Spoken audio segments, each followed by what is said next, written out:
Did you know that some of the most powerful secrets for wealth creation can be found in the Bible? Did you know that the wealthiest man and the wisest king that ever lived has given us some blueprints that anyone can use to create wealth? In today's conversation, I'm going to be talking about billion-dollar creativity, and I'm going to be showing you from scripture how King Solomon became a billionaire in dollars, and how you too can take some pages from that playbook and use that to succeed in your own life. If Solomon could become a billionaire and arguably a trillionaire in his days, using these same principles, when there was no civilization, when there was no internet, when there was no development, when there was no globalization, imagine how much wealth you can create. I'm not saying you're going to make $1 billion by doing these things, but my question for you is, even if it was by $10,000 a month, even if it was by $100,000 a year, or maybe $1 million a year, would that mean something to you? So we're going to dive right into today's conversation, and I'm going to be sharing with you 5 secrets from King Solomon's playbook that you can take advantage of in order to create wealth. Now, before we go into the 5 secrets, I want to paint a picture for you to help you really gauge the value of this conversation, because if you do not gauge the value of what I'm about to share with you correctly, the chances of you using these principles and these keys will be significantly decreased. But if you understand them, your chances of leveraging them will be significantly increased. Now, I believe that you may have heard the story of King Solomon, and if you have not heard this story, I want you to go to the book of 1 Kings 10. In the book of 1 Kings 10 verse 1 to 12, the Bible tells us how the Queen of Sheba went to visit Solomon. And why did she go and visit Solomon? She had heard about Solomon. So Solomon's reputation had spread far and wide. And in fact, it had penetrated nations. It had penetrated cities. It had penetrated both urban and suburban areas. It had penetrated villages. And so the Queen of Sheba was interested. She was curious to investigate the things that she had heard, and she wanted to find out for herself. And so she took a trip down to Jerusalem to meet with King Solomon. And when she met with King Solomon, the Bible says that she was blown away. In fact, in her own statement, she said, "Half of it was not told me." You see, the problem we have with today's generation is that most people spend so much time trying to make their reputation precede them, but they spend little to no time trying to ensure that they exceed the reputation that they have built in character and in truth. However, for Solomon, that was not the case. Solomon's reputation preceded him but did not exceed him. So when the Queen of Sheba came to find out about what she had heard concerning Solomon, she was amazed, because what she had heard was nothing compared to what actually was, right? What she saw when she went there exceeded what she had heard about Solomon beyond her wildest imagination. And then after she met with King Solomon, the Bible tells us that she gave King Solomon some gifts. And among the gifts that she gave King Solomon was 120 talents of gold. Now, if you read that from the Bible, it may not make any sense to you, except you spend some time to really understand how much 120 talents of gold is in today's dollar. And if you would work with me, I'll do that calculation with you. Now, to do that calculation, you have to convert a talent of gold to pounds. And 1 talent of gold at the time of today's conversation is equal to 75 to 100 pounds. And so let's assume it was 80 pounds. That was the worth of 1 talent of gold at the time. And 120 times 80 is equals to 9,600 pounds. So she gave King Solomon 9,600 pounds of gold. Now, the next thing we're going to do is to convert 9,600 pounds of gold to ounces. And to convert 9,600 pounds of gold to ounces, you'd have to multiply that figure with 16. So 9,600 pounds of gold times 16 would give you 153,600 ounces of gold. And now, to convert that to today's dollars, 1 ounce of gold at the time of today's conversation is equal to $2,692. Now the next step is to multiply $2,692 with 153,600 ounces. And when you do the multiplication, you're going to get a figure to the tune of $413 million. So in other words, that is $0.4 billion.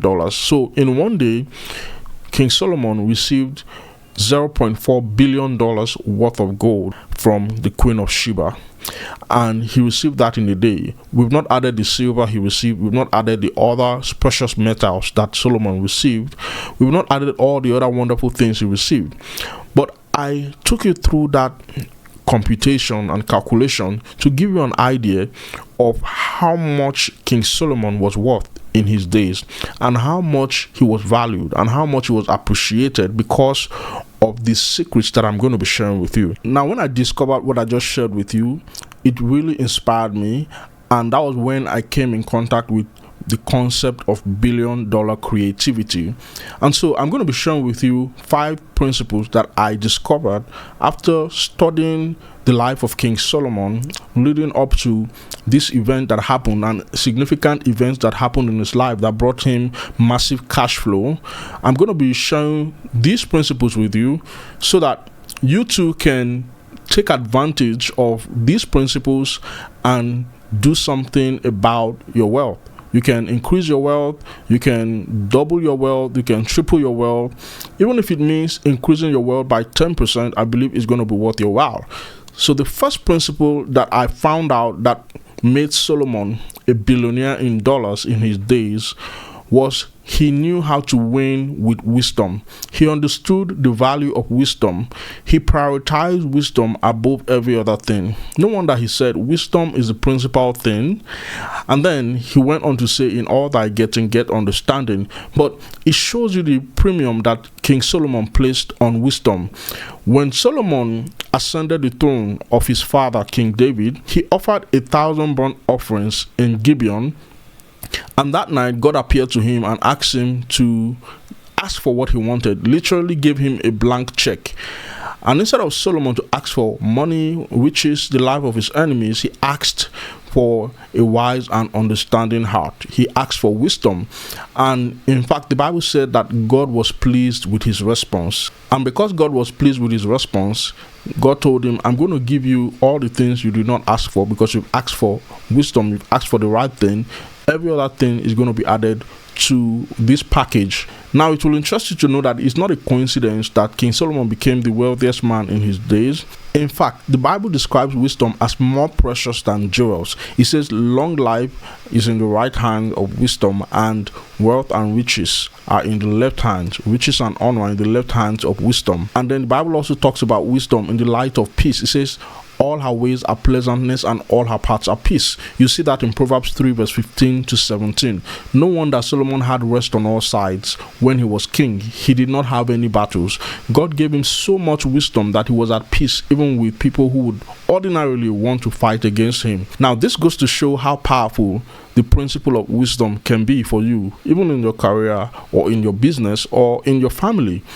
When wisdom is at play, when wisdom is at work in your life, when wisdom is at work in your ministry, when wisdom is at work in your family, in how you deal in your day-to-day affairs at work, it can make a significant impact in how well you're able to live in peace, how well you're able to enjoy the good things of life, and how well you're able to enjoy the wealth that you desire. I believe by now you agree that wisdom is the principal thing, but probably you're still asking, what exactly is wisdom? Well, I asked that question several years ago, and when I found the answer, I could not keep it to myself. As a matter of fact, I wrote a book and I wrote an entire chapter about wisdom. And so I'm going to read to you a portion of this chapter that I wrote about wisdom. And it's from the book titled How to Enjoy Kingdom Currency. I'm going to be reading to you from the second chapter. And in that chapter, there's a subtitle that says, What is Wisdom? Now, I'm going to be reading to you from this portion, and it says, according to Vine's Dictionary of New Testament Words, there are 2 very important Greek words translated as wisdom in the New Testament, and they are Sophia and phronesis. Sophia means insight into the true nature of things or insight into reality. Phronesis, on the other hand, refers to the ability to act on insights and convert them into reality. So there are two kinds of wisdom. There's the wisdom that describes you having ideas, you having powerful insight, you having great visions, you having great thinking, you're able to envision things. Now that is a kind of wisdom, and that is a very necessary aspect of wisdom. But there's also another part of wisdom that is called phronesis.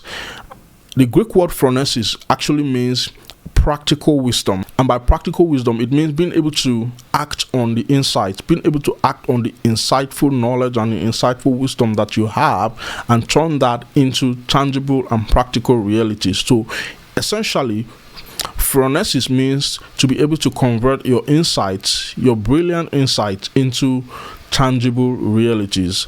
Now that also speaks of creativity, because my definition of creativity is idea plus action, being able to convert a brilliant idea through persistent actions into a creation. So another word for wisdom is creativity.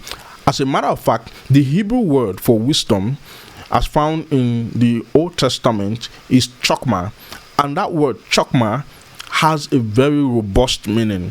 Part of that word means to be skillful. Part of that word means to have superior strategy in war. The word means to be skilled in war, to be skilled in battle, to be able to strategize and win battles. Because in the days of old, going to battle, going to war, and winning war was one of the ways kings would expand their kingdoms. And so they required wisdom, they required superior strategy, they required skill, they required creativity to win battle. And so the word wisdom, speaking of phronesis, also means creativity. And so that helps you understand what wisdom actually is. Wisdom means insight into reality. Wisdom also means the ability to take action and turn those insights into tangible and practicable solutions. And that was what Solomon demonstrated. And Solomon did not just demonstrate wisdom, he spoke about wisdom in different ways and in different manner across scriptures. And I'm going to be doing a series where I'm going to be unfolding and unpacking some of these different things that Solomon has said in his Playbook, which is the book of Proverbs, by the way, for success in life and for wealth. So if you would like to do a deeper dive into all of these in a series and you're listening to this, I encourage you to subscribe to this channel, subscribe to this podcast, turn on the notifications bell so that you're the first to know when I drop that episode.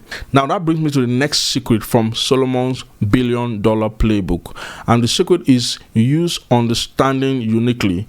Solomon did not just have wisdom, but he prioritized understanding also. There's something I've come to discover in many circles where wisdom is talked about a lot. I discovered that many people talk about wisdom, but little or nothing is said about understanding. But let's listen to the words of King Solomon, our case study for today. He demonstrated wisdom and understanding. As a matter of fact, he said, wisdom is the principal thing, therefore get wisdom. But in all thy getting, get understanding also.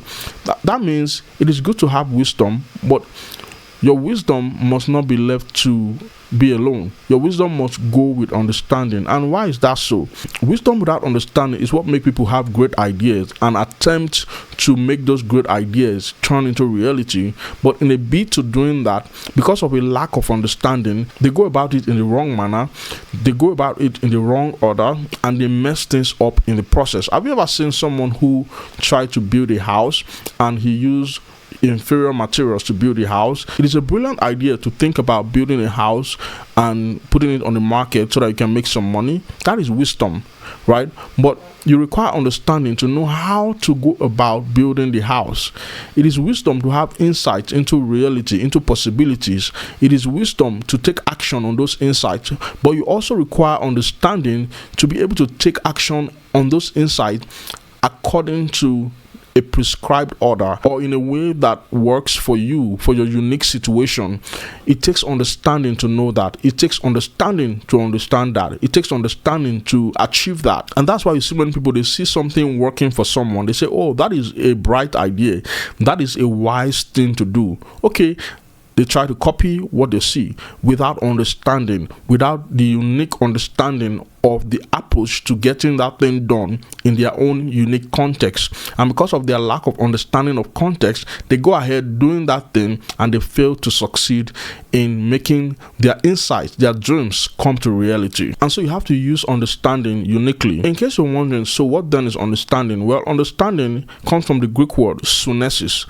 And sunesis means a mental putting together, your ability to distinguish different things and put them together in a unique manner. For example, you can learn about the alphabet: A, B, C, D, E, F, G, H, I, J, K, L, M, N, O, P, Q, R, S, T, U, V, W, X, Y, Z. In fact, when we were young, we were made to recite the alphabet all day long. We were made to sing songs with the alphabet. We were made to sing songs with the numbers 1 to 10 and even 1 to 100. But we did not understand what we were saying. We did not understand what we were doing. We just went on reciting that and repeating those words just to get them into our minds, just to get them to stick in our memory as bites of knowledge. But until we understood the implication of those letters and began to use those letters in a unique way, we could not create words from the alphabet. Until we understood what vowels were all about, until we understood what consonants were all about, we could not create words using those same alphabet that we had recited all day long for many days, many weeks, many months, and even many years. And so that's where understanding becomes significant. You can have wisdom, but when you lack understanding, you will not succeed in your endeavors. Understanding is what helps you appreciate distinction. It's what helps you distinguish between different unique contexts. It's what helps you use unique approaches depending on the different scenarios that you find yourself or the different situations. And so understanding is critical, and this was something that Solomon applied.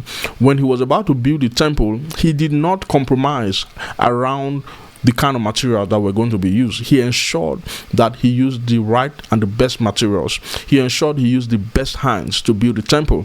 He could have as well used anybody. He could have as well said, oh, I'm a wise man, let me try and cut down on cost. Let me try and use cheap labor so that I can get this thing done with less money spent, like some people do today. But he didn't do that because he had an understanding. As a matter of fact, the Bible speaks about the men of Issachar. It says that they had understanding of the times. They knew what Israel ought to do, and because of that, their brethren, their brothers were always at their commandment. So understanding is critical for you to ascend into leadership. So if you want to lead, if you want to become well known, if you want to become reputed for greatness, wisdom is necessary, but wisdom alone is not enough. That's why King Solomon said, wisdom is the principal thing, and therefore get wisdom, but in all thy getting, get understanding. Now I believe that I've laid some good foundation on that point, and so I'll go to my next point. And if you have any questions, put them in the comment section and I'll be happy to reply, respond, or probably make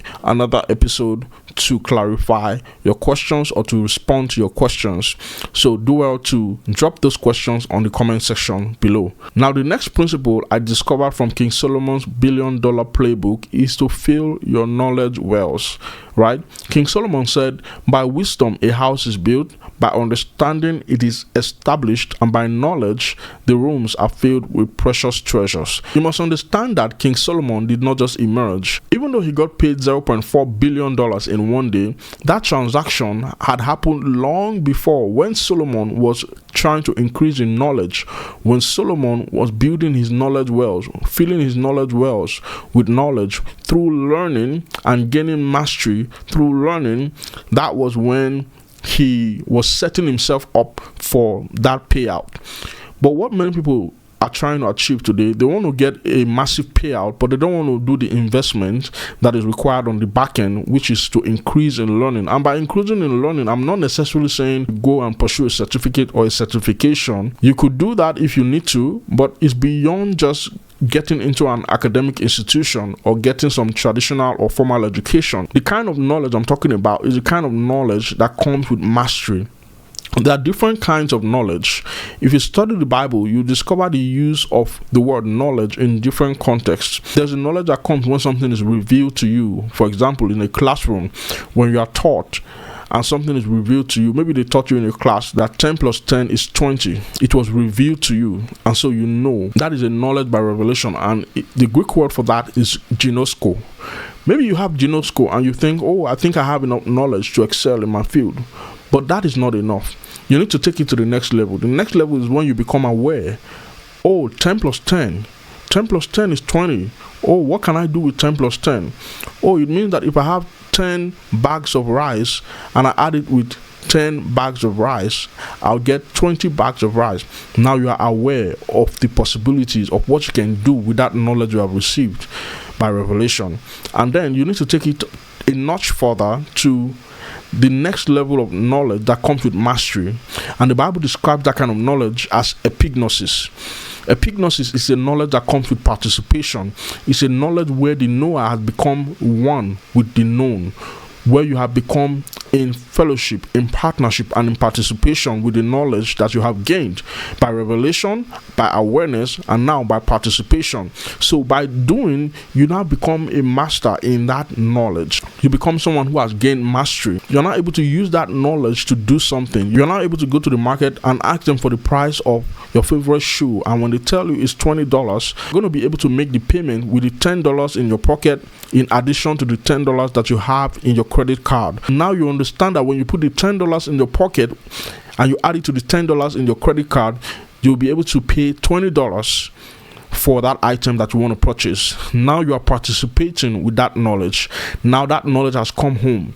You have become one with that knowledge. Now no one can take that knowledge away from you, because you are now in fellowship with that knowledge. You have become entwined with that knowledge. That is the kind of knowledge that you require. And so the problem many people have is that they think that the purpose of learning is to know, is to get revelation. And so that's why you have many people around the place who have revelation. They have things that have been revealed to them that still do not make sense to them. They are still not able to do anything with that knowledge because they have not used that knowledge. They have not become aware of the extent, the boundaries to which they can use that knowledge and how they can push the boundaries of their lives with that knowledge. Neither have they come to understand how much they can participate with that knowledge, how much they can use that knowledge. So that's what I mean when I say fill your knowledge well. And King Solomon in the book of Proverbs 1 verse 5, he said, a wise man will hear and increase in learning. A man of understanding will attain unto wise counsels. So gaining knowledge goes beyond just going to school or going to get a formal education or going to get a certification in the traditional institution, but it also entails increasing in learning by deliberate activity, by engaging your mind, opening your mind through curiosity, and by asking questions to find answers that will increase your knowledge and using those answers to make your life better. Now that brings me to the next principle and the next secret from King Solomon's $1 billion playbook. And the next secret is learn in private and teach in public, right? If you want to attain the kind of greatness that Solomon attained, you must learn to speak about what you know. You must learn to share what you know. You must learn to inundate the different platforms and spaces out there with your knowledge, with your story, with your understanding to help other people become better. Because that is what set Solomon up for the kind of payout he received when the Queen of Sheba came. Solomon has spent so much time learning in private, and he had also spent so much time speaking and teaching and becoming a spokesman in public places. He was a communicator to crowds, and he was a consultant for his contemporaries. And because of that, his fame spread abroad. So, one of the best ways to project your knowledge, project your capacity, project your expertise, project your competence is to teach what you know. No matter where you are in your journey, there's someone behind you.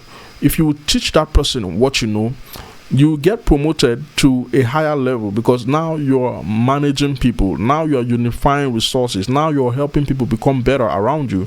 And people always gravitate to people who can teach them something, who can help them gain more knowledge in something that they are interested in learning about. And so this was something that Solomon used that took his fame abroad. I'm going to read you a portion of scripture in the book of 1 Kings chapter 4 to give you more clarity on what I'm trying to pass across to you. 1 Kings chapter 4 from verse 30. The Bible says, and Solomon's wisdom excelled the wisdom of all the children of the east country and all the children of Egypt.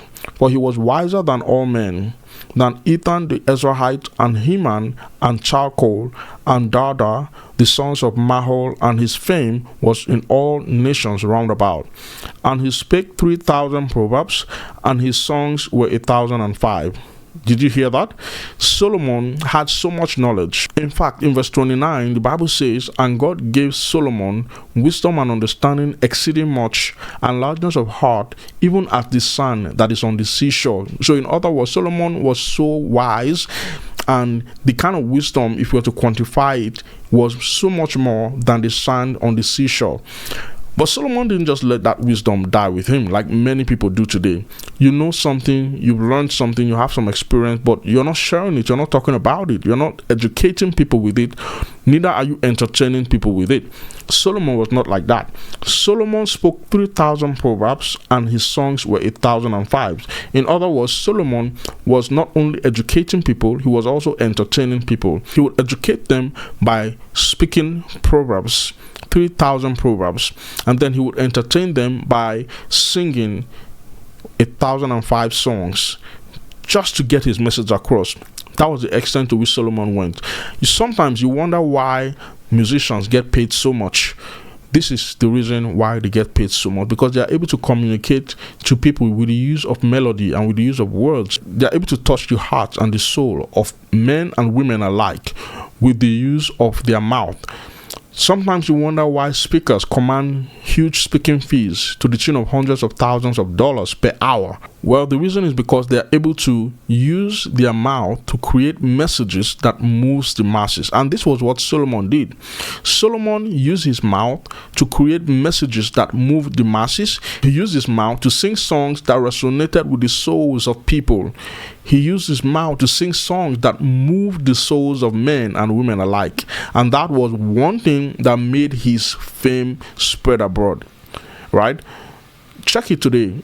Singers and songwriters are one of the wealthiest people around in the entertainment industry. Right? But that didn't just start now. In the days of old, King Solomon took advantage of the power of melody, of the power of songs to communicate his message. He didn't stop there. He also used speech to communicate his message in the form of proverbs. And what did he talk about? You may wonder. What did he talk about? What was he speaking about? What was he singing about? You may wonder. The Bible did not leave us hanging there. It tells us in the book of 1 Kings 4 verse 33, it says, and he spoke of trees, from the cedar tree that is in Lebanon, even unto the hyssop that springeth out of the wall. He spoke also of beasts and of fowls, and of the creeping things, and of fishes.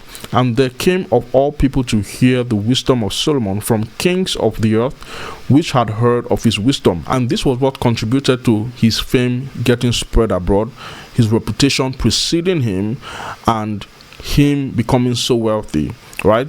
Because these kings came from all around the world, and they kept giving him, hundreds of thousands of talents of silver and gold, and that made him a billionaire in dollars in his days, and arguably a trillionaire in dollars. And that brings me to the next secret from Solomon's $1 billion playbook, and that secret is practice what you preach. Right? When the Queen of Sheba came, she was coming to verify all that she has heard about Solomon's wisdom, all that she has heard about Solomon. And guess what she said? The Bible recorded that she took note of how Solomon's servants were so happy around him.